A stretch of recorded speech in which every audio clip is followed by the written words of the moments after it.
The year is 1245 BC. In the grand palace at Ramses, a girl named Bintanath stands before a bronze mirror while servants dress her in the finest white linen Egypt can produce. Gold bands encircle her arms. Turquoise beads cascade down her chest. Her reflection shows a face that's barely begun to lose its childhood softness. She's 14 years old, maybe 15. The servants paint her eyes with kohl, working in silence because they know what comes next. And no one speaks of it. Not directly. Not ever. Her mother, Nefret, died 3 months ago. Bintanath has been mourning in the women's quarters, surrounded by her sisters, all of them whispering fears they dare not voice aloud. But this morning, the whispers stopped, because this morning, a royal decree was read in the throne room, and Bintanath's name was spoken alongside a title that should never have been hers. Great Royal Wife. Wife of Pharaoh, wife of Ramses II, wife of her own father. The servants don't meet her eyes as they work. One of them, an older woman who once served her mother, hesitates when placing the queen's crown upon Bintanath's head. The girl's hands are shaking. She tries to steady them, pressing her palms against the cool stone of the dressing table, but the trembling won't stop. In a few hours she will walk into the throne room. She will stand beside her father. The priests will recite the sacred marriage rites, and the line between daughter and wife will be erased forever, replaced by something Egypt's propaganda machine will call divine, but which every woman in that palace knows by its real name. Here's what they don't teach you in school when they show you images of Ramses the Great. When they talk about his monuments, his military victories, his 66-year reign that made him the most powerful pharaoh in Egyptian history. They don't tell you about the system he created, a machine that consumed his own daughters, turning them into replacement wives when his queens died, locking them into marriages they could never refuse, binding them to a role that violated everything we understand about family, about choice, about the basic humanity every person deserves. They don't tell you that this wasn't an isolated incident. It was policy, calculated, repeated, documented in hieroglyphs carved into temple walls for eternity.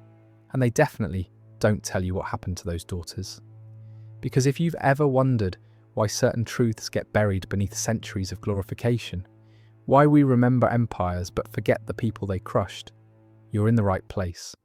This isn't a story about ancient customs or cultural differences.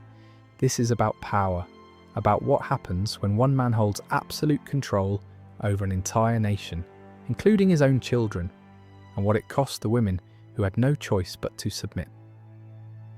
If you believe these voices deserve to be heard, that we owe something to the daughters whose names were carved in stone beside their fathers as wives, then stay with me, because what comes next is darker than any monument could ever reveal. Bintanath was not the only one. She wasn't even the first. To understand what Ramses II did to his daughters, you need to understand the man himself and the empire he inherited when he took the throne at just 25 years old in 1279 BC. Ramses didn't come from ancient royal blood. His grandfather, Ramses the Fierce, had been a military commander who seized power during a period of chaos. His father, Seti the secured the throne through conquest and intimidation. They were a dynasty built on force, and young Ramses learned early that power meant everything. Control meant survival, and absolute authority over every aspect of Egyptian life, including the bodies and futures of women, was simply how pharaohs ruled. He married his first wife, Nefertari, when he was still a prince, probably around age 15. She was beautiful, intelligent, politically astute.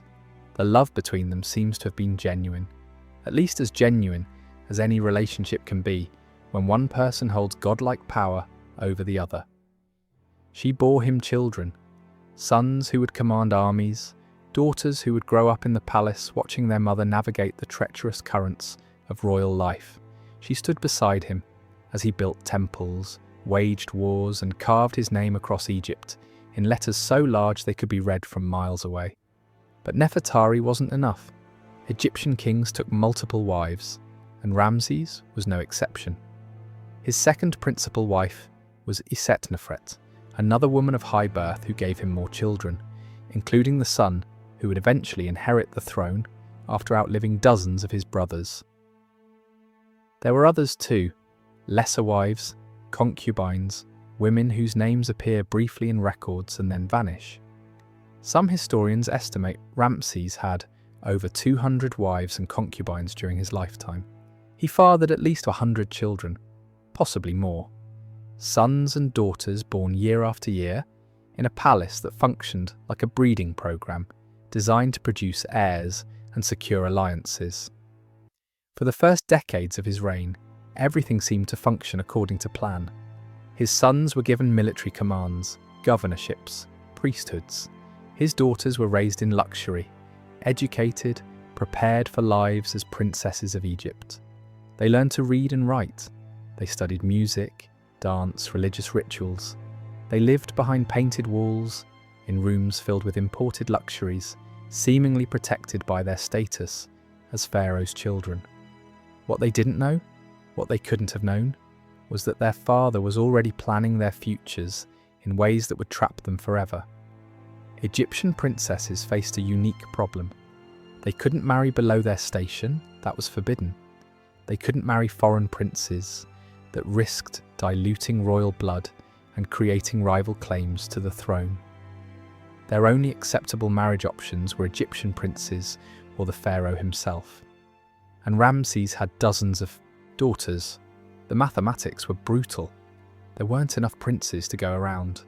Many princesses would live their entire lives unmarried, locked in the palace, serving in temple roles, existing in a kind of permanent waiting, unless their father decided otherwise. The first shift happened around year 26 of Ramses' reign. Nefertari, his beloved first wife, died. The cause is unknown, perhaps illness, perhaps complications from bearing so many children, perhaps simple exhaustion from decades of performing the endless duties required of a great royal wife. Her death left a void in the palace hierarchy. Isetnefret stepped into the role of chief queen, and for a while the system continued normally. But then Isetnefret died too, and this is where everything changed. Ramses II stood at a crossroads. He could have promoted one of his lesser wives to great royal wife status. He could have married a foreign princess to cement an alliance. He could have left the position temporarily vacant. Instead, he made a decision that would echo through the rest of his 40 remaining years on the throne. He turned to his daughters. Bintenath was the first, probably the eldest daughter of Isetnefret, which meant she was already in her teens or early 20s when her father named her great royal wife. The official records don't describe a wedding ceremony in the way we might expect. There's no detailed account of her reaction, no record of whether she wept or protested or simply stood in numb silence as the priests recited the sacred words. What we have, instead, are the carvings, the hieroglyphs on temple walls that list her new titles: Great Royal Wife Bintenath, Daughter of the King, Mistress of Upper and Lower Egypt. Daughter and wife, both identities carved in the same breath, as if there was nothing contradictory about the combination, as if this was simply how things worked when you were born into the palace of Ramses the Great. But here's what the carvings don't show: the private conversations, if any, were even possible. The moment she learned her father intended to marry her. The realization that she had no power to refuse. The first night she had to perform the duties of a wife to the man who had held her as an infant, who had watched her grow up, who knew every childhood fear and joy because he had been there, not as a husband, but as a father. We know from other records that this wasn't merely ceremonial. Bintenath bore at least one child, a daughter, during her marriage to Ramses II, which means the relationship was consummated, which means what happened behind the closed doors of the royal chambers was exactly what we fear it was: And she wasn't the only one. After Bintanath came Meritamen, the daughter of Nefertari. She too was elevated to great royal wife. Then came Nebetawi, another of Nefertari's daughters. Then Henetmaya, though some scholars debate whether she might have been Ramses' sister rather than his daughter, which honestly doesn't make it better, just differently horrifying. One after another, as the older wives died or faded from prominence, the daughters were promoted into their places. The palace of Pi-Ramesses, that magnificent capital Ramses built to showcase his glory, became a machine that consumed his own children and transformed them into wives. And the most chilling part? This was all documented. Carved in stone, painted on walls, recorded in official lists. The Egyptians didn't hide it, they celebrated it. Because in their worldview, shaped by propaganda and religious doctrine, the pharaoh was a living god. And gods could do anything, even this. Modern scholars debate the nature of these marriages. Some argue they were purely symbolic, ceremonial unions meant to keep royal blood pure and maintain the hierarchy without actual consummation. They point to the fact that Egyptian princesses faced limited marriage options, and marrying the pharaoh, even if he was their father, secured their status and protected them from being married off to lesser nobles. They suggest it might have been a political arrangement, uncomfortable perhaps, but not necessarily abusive in the way we understand abuse today. But other scholars, looking at the same evidence, see something much darker.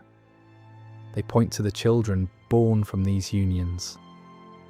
They point to the specific titles and roles these daughter wives held, titles that implied full marital status, not merely ceremonial position.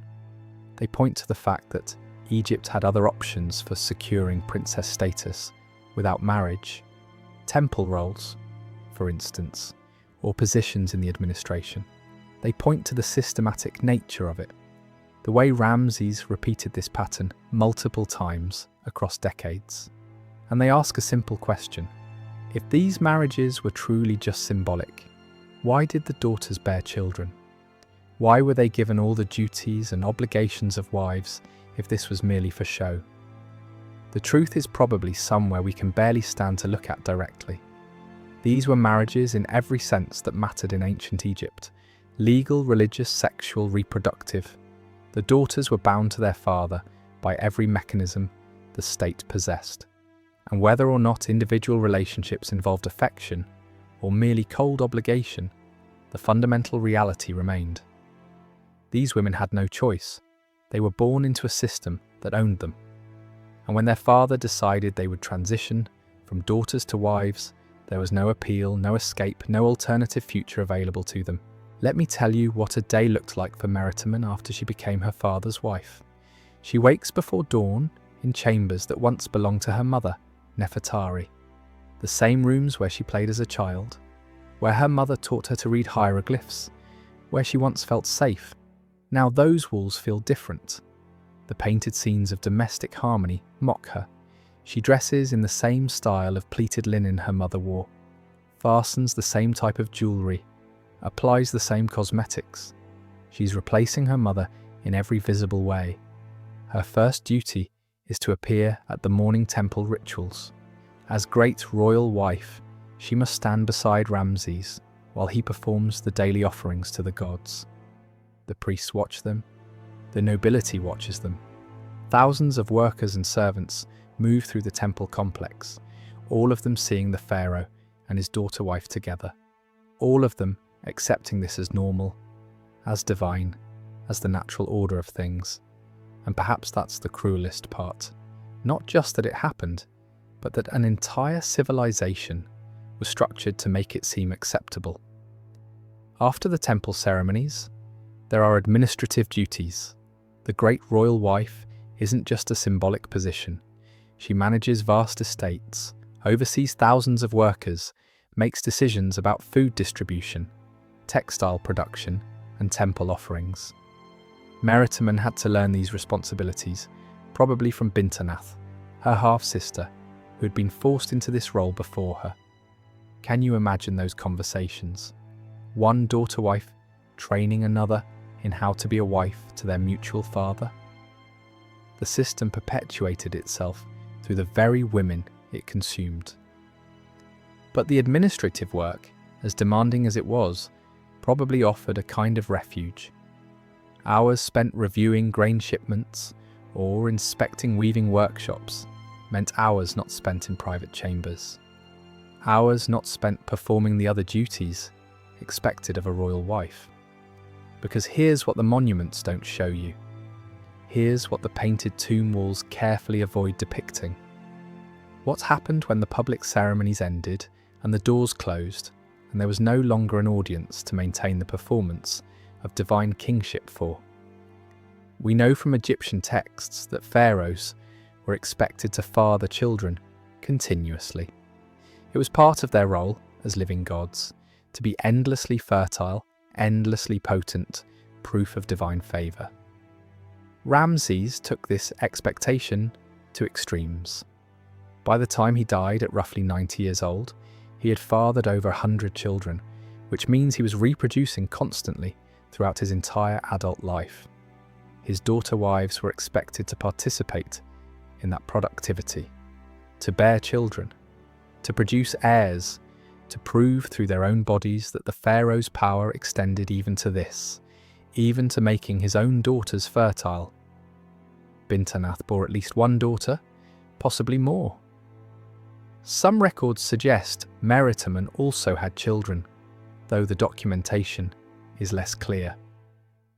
These children, born from father-daughter unions, were raised in the same palace, playing in the same courtyards where their mothers had played as children, where their grandfather-fathers ruled as living gods.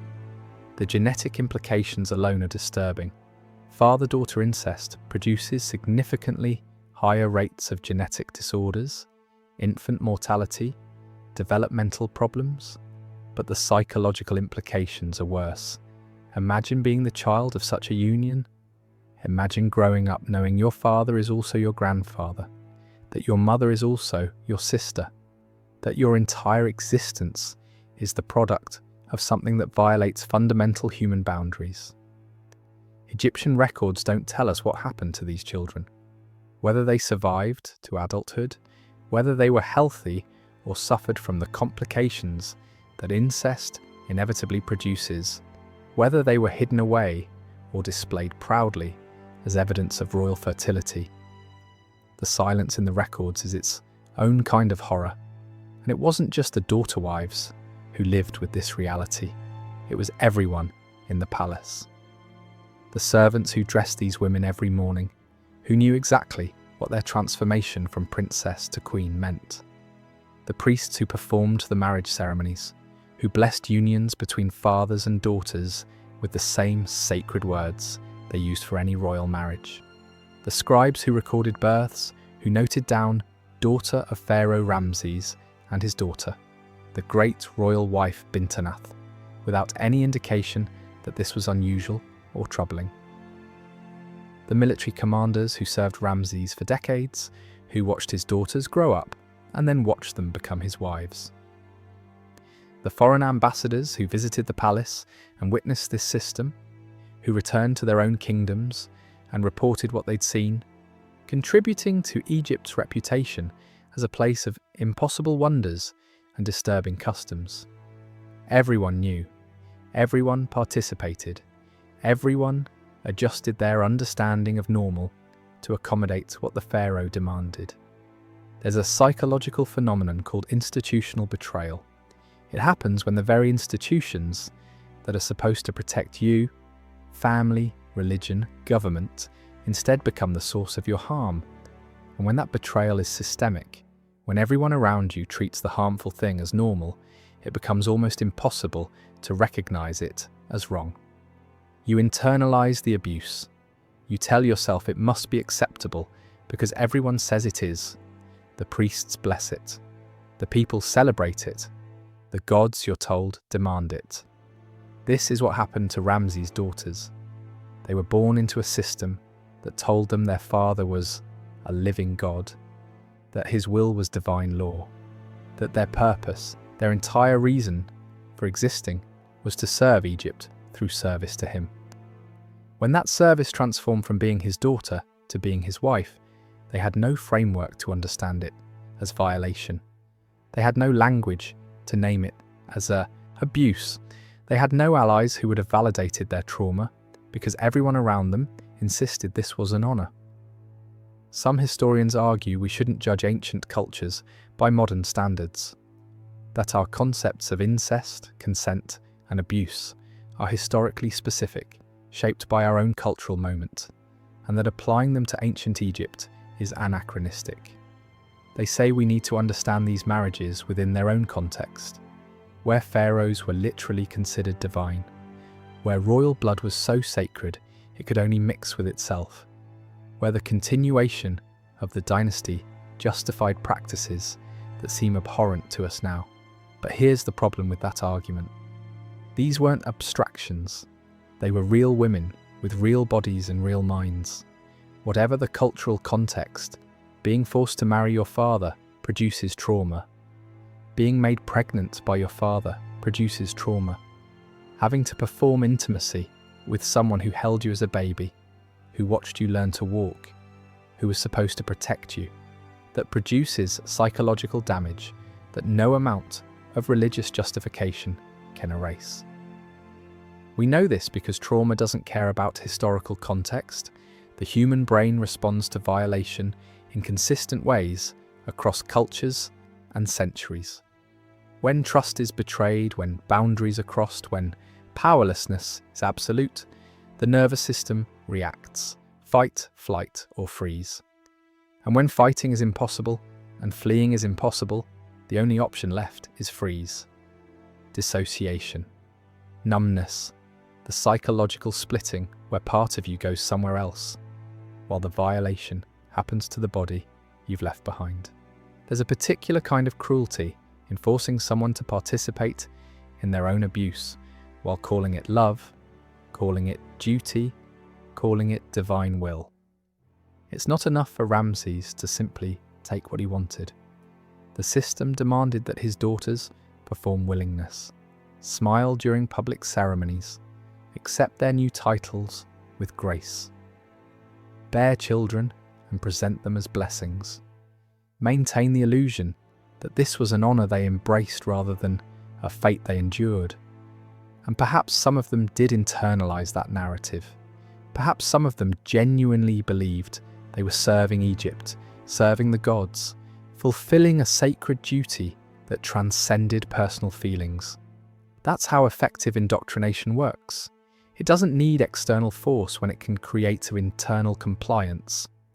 When the victim begins to tell herself the same story the abuser tells, the system becomes self-sustaining. But we catch glimpses, small cracks in the official narrative, that suggest the reality was more complex. There's an unusual inscription at Abu Simbel, the massive temple Ramses built in Nubia. Among the many images of the pharaoh and his family, there's a small scene showing Bint Anath. She's not smiling in the typical Egyptian artistic style, where faces are serene and idealized. Her expression is harder to read, ambiguous, almost melancholic. It's subtle, easy to miss if you're not looking for it, but it's there, a deviation from the standard iconography, a moment where maybe, just maybe, the artist let something true slip through. There's also the fact that, after Ramses died, when his son Merinptah took the throne, this practice largely stopped. Merinptah didn't marry his sisters or daughters. The subsequent pharaohs of the 19th dynasty didn't continue the pattern Ramses had established, which suggests that even in ancient Egypt, even in a culture that accepted many practices we'd find disturbing, what Ramses did was seen as excessive, as something that died with him because no one else wanted to maintain it. The women who survived him, the daughter wives who outlived the man who had been both father and husband, what happened to them? Some of the records suggest they retreated into temple roles, spending their remaining years in religious service, perhaps finding in ritual and devotion some kind of peace or at least distraction. Others simply vanish from the historical record after Ramses' death. their names appearing less and less frequently until they disappear entirely. Bintanath lived into the reign of Merenptah, her brother, who was now pharaoh. Did she feel relief when Ramses died? Did she mourn him as a father, hate him as a husband, feel some impossible tangle of both? The records don't say. We know she was buried eventually in the Valley of the Queens, in a tomb prepared for her not as a daughter, but as a royal wife. Even in death, her identity was defined by the role her father forced upon her. Inside that tomb, the walls are covered with the standard scenes. The deceased making offerings to gods, protective deities surrounding the sarcophagus, prayers for safe passage to the afterlife. All of it conventional, all of it following the established patterns of royal burial art.